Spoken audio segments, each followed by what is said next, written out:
तो यहाँ पर बैठे बैठे जब आकाश ने बोला कि अगला परफॉर्मेंस आपका है, तो मैं सोच रहा था कि मैं बोलूँ क्या। सो द थिंग इज, जब अंदर आया तो सबसे पहले ये दिखा 11 इम्पैक्टफुल ईयर्स। क्या आप बता सकते हैं कि ये इम्पैक्टफुल क्यों रहा? क्योंकि people of significant are impactful.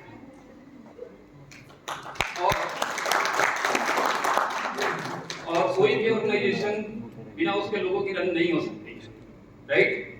सो मैं आप ही लोगों के लिए डेडिकेट करके कुछ सुनाना चाह रहा हूं।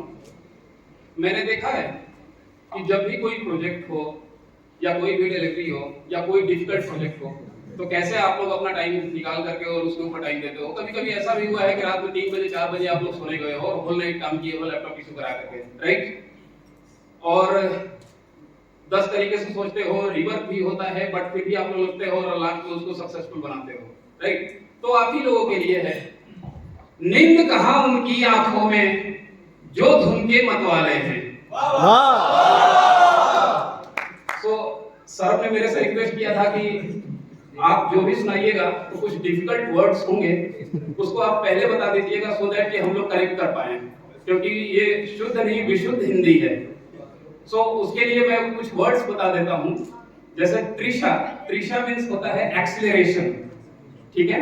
एक स्पीड, वेलोसिटी एंड एक्सीलरेशन। सो त्रिशा मतलब होता है एक्सीलरेशन। अनल मींस होता है आग। किरीट मींस होता है तिलक, जो हम लोग तिलक लगाते हैं। और भाल मींस मैक्सिमम लोगों को पता होगा फोरहेड, राइट? सो नींद कहां उनकी आंखों में जो धुन के मतवाले हैं, गति की त्रिशा और बढ़ती, पड़ते पग में जब छाले हैं, जागरूक की जय निश्चित है, हार चुके सोने वाले, लेना अनल किरीट भाल पर वो आशिक होने वाले।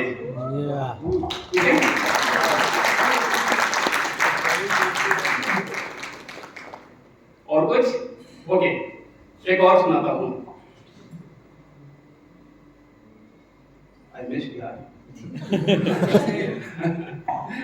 अचानक अनप्लान्ड था तो कुछ समझ में नहीं आ रहा है कि मैं आप लोगों को क्या सुनाऊं, पर ठीक है। सर जो हर बार सुना दीजिए। कौन सा? जो सेक्शन पे सुना दिवाली पे, वही कर दो। दिवाली पर? ओके, ठीक है। सो उसके लिए थोड़ा सा आपको बैकग्राउंड दे देता हूं। सो 1962 में जब इंडो चाइना वॉर हुआ था, उसमें इंडिया हार गई थी, राइट? और हारने के मतलब वो बिकॉज ऑफ जियोग्राफिकल लोकेशन और पीछे से सप्लाई नहीं थी, हम लोग युद्ध हार गए थे। लेकिन उस समय दो क्रिएशन जो है वो बहुत मतलब कि इंडिया के लिए बहुत इंपॉर्टेंट था। फर्स्ट जो बोला गया था, ऐ मेरे वतन के लोगों, जिसमें उन्होंने लता मंगेशकर ने गाया था, और उस कंसर्ट में जवाहरलाल नेहरू जो थे वो रो दिए थे, फूट फूट करके रोए थे उस चीज पर। और एक दूसरा क्रिएशन था जो सुंदरलाल रावत ने एक लिखी थी, और वो केवल लोगों के अंदर जोश जगाने के लिए लिखी थी। तो उनकी कुछ सुंदर पंक्तियां हैं जो कि मैं आप लोगों को सुनाऊंगा, ठीक है? ठीक है, तो नहीं, उसमें जो है बेसिकली वो पंक्तियां एक बार मैंने जब आप लोगों को सुनाया था, तो उस समय आप लोग डिफरेंट माइंड फ्रेम में थे, और उसमें बॉडी जेस्चर और बॉडी लैंग्वेज को देख करके आप लोग बहुत ज्यादा एक्साइटमेंट फील कर रहे थे। लेकिन जब नेक्स्ट टाइम दो पंक्तियां केवल सुनाया था, तो आप लोग कभी सारे लोग साइलेंट होकर के सुने थे, और लास्ट में कुछ लोगों ने आकर के मुझे बोला भी था कि सर पहली बार मेरे को समझ में नहीं आया था, लेकिन दूसरी बार में बहुत अच्छा समझ में आया और बहुत अच्छा लगा था। तो मैं उसी चीज को एक बार रिपीट कर देता हूँ, ठीक है? ओके, तो हे भारत के राम जगों में तुम्हें जगाने आया हूँ, और 100 धर्मों का धर्म एक बलिदान बताने आया हूँ। सुनो, हिमालय कैद हुआ है दुश्मन की जंजीरों में, और आज बता दो कितना पानी है भारत के वीरों में। खड़ी शत्रु की फौज द्वार पर आज तुम्हें ललकार रही, सोए सिंह जगो भारत के माता तुम्हें पुकार रही। रन की भेदी बज रही, उठो मोह निद्रा त्यागो, पहला शीश चढ़ाने वाले माँ के वीर पुत्र जागो। बलिदानों के वज्रदंड पर देशभक्त की ध्वजा जगे, और रंग का कंकड़ पहने हैं वे राष्ट्रभक्त की भुजा जगे। अग्निपंथ के पंथी जागो, शीश हथेली पर धरकर, और जागो रक्त के भक्त लाडले, जागो सिर के सौदागर। खब्बर वाली काली जागे, जागे दुर्गा परगंडा, और रक्त बीज का रक्त चाटने वाली जागे चामुंडा। नरमुंडों की माला पहने जगे कपाली कैलासी, और रण का चंडी घर घर नाचे, मौत कहे प्यासी प्यासी। रावण का वध स्वयं करूंगा कहने वाला राम जगे, रावण का वध स्वयं करूंगा कहने वाला राम जगे, और दुष्ट कौरव न शेष बचेगा कहने वाला श्याम जगे। परशुराम का परशु जागे, रघुनंदन का बाण जगे, यदुनंदन का चक्र जगे, अर्जुन का धनुष महान जगे। चोटी वाला चाणक्य जागे, पौरुष का पुरुष महान जगे, और सेल्यूकस को कसने वाला चंद्रगुप्त बलवान जगे ना। अब इंडिया अभी तक जहां तक आया उसमें औरतों का, लेडीज का बहुत बड़ा श्रेय है। और जिस दिन औरत अगर घर से निकल करके मर्दों के पैर कदम से कदम मिला करके अगर चली, तो सोचो इंडिया कहां जाएगा, राइट। हठी हमीर जगी जिसने, झुकना कभी न जाना, जगे पद्मिनी का जौहर, जागे केसरिया बाना। देशभक्त का जीवित ठंडा, आजादी का दीवाना, और वह प्रताप का सिंह जगे, वो हल्दी घाटी का राना। जब वीरता की बात आती है तो शिवाजी कैसे पीछे हट सकते हैं, राइट। दक्षिण वाला जगे शिवाजी, वीर शाह खून शाहजी का ताजा, मरने की हठाना करते प्रगट मराठों के राजा। छत्रसाल बुंदेला जागे, पंजाबी कृपान जगे, छत्रसाल बुंदेला जागे, पंजाबी कृपान जगे। और मैं भूल रहा हूं दोस्तों,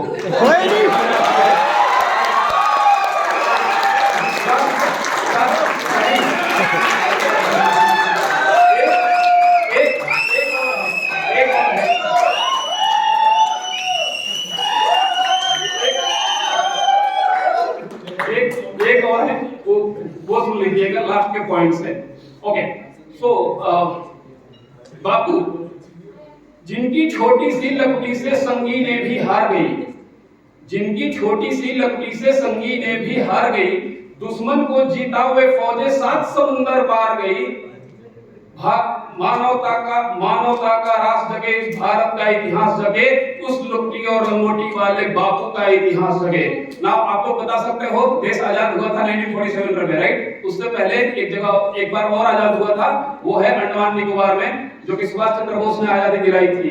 तो आजादी की दुल्हन को जो सबसे पहले चूम गया, आजादी की दुल्हन को जो सबसे पहले चूम गया, स्वयं कफन का गांठ बांधकर 7 भावर घूम गया, उस सुबास की आन जगे और उस सुबास की शान जगे। ये भारत देश महान जगे, ये भारत की संतान जगे। क्या कहते हो, क्या कहते हो, मेरे भारत से चीनी टकराएंगे? अरे चीनी को तो हम पानी में घोल घोल पी जाएंगे।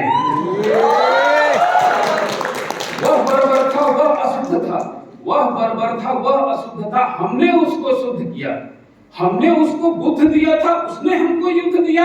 आज बंधा है कफन सिर पर, जिसको आना है आ जाओ, चाओ माओ चीनी मीनी, जिसमें दम हो टकराओ। जिसके रंग से बनता है रंग का केसरिया पाना, ओ कश्मीर हड़पने वालों कान खोल सुनते जाना। रंग के खेतों में जब छाएगा अमर मृत्यु का सन्नाटा, लाशों की जब रोटी होगी और बारूदों का आटा। सनसन करते वीर चलेंगे जो बानी से फन वाले, फिर चाहे रावलपिंडी हो या हो पेकिंग वाले। जो हमसे टकराएगा वो चूर चूर हो जाएगा, इस मिट्टी से को छूने वाला मिट्टी में मिल जाएगा। मैं हर घर में आजादी की आग जलाने आया हूं, हे भारत के राम जगो, मैं तुम्हें जगाने आया हूं।